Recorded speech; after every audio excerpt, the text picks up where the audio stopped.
एक समय की बात है। एक गांव में रघु नाम का एक गरीब किसान रहता था। उसके पास जमीन थोड़ी सी थी और घर कच्चा।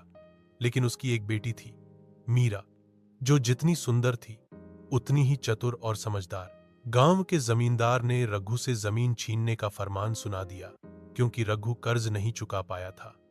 रघु बहुत दुखी हुआ और जमींदार के पास मिन्नत करने गया। जमींदार ने घमंडी होकर कहा, अगर तुम्हारी बेटी 3 सवालों का सही जवाब दे दे तो मैं तुम्हारा कर्ज माफ कर दूंगा, वरना तुम्हारी जमीन मेरी। रघु डरते डरते घर लौटा और मीरा को सारी बात बताई। मीरा ने मुस्कुराकर कहा, बाबा चिंता मत करो, जवाब मैं दूंगी।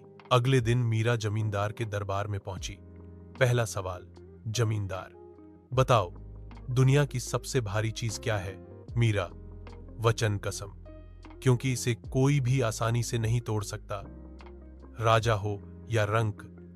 जमींदार चौंका, सवाल सही। दूसरा सवाल, जमींदार, दुनिया की सबसे तेज चीज क्या है? मीरा, सोच, क्योंकि यह पल भर में कहीं भी पहुंच सकती है, बिना घोड़े बिना गाड़ी के। जमींदार अब थोड़ा असहज होने लगा।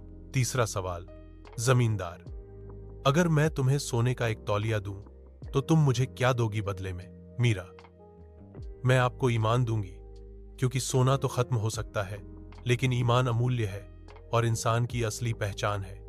जमींदार निरुत्तर हो गया। उसे मीरा की बुद्धिमत्ता पर गर्व हुआ। उसने न सिर्फ रघु का कर्ज माफ किया, बल्कि मीरा को गांव की लड़कियों को पढ़ाने के लिए एक स्कूल शुरू करवाने को कहा। सीख, बुद्धिमानी और ईमानदारी सबसे बड़ी दौलत होती है। गरीबी कोई कमजोरी नहीं। अगर सोच ऊंची हो तो इंसान कुछ भी बदल सकता है।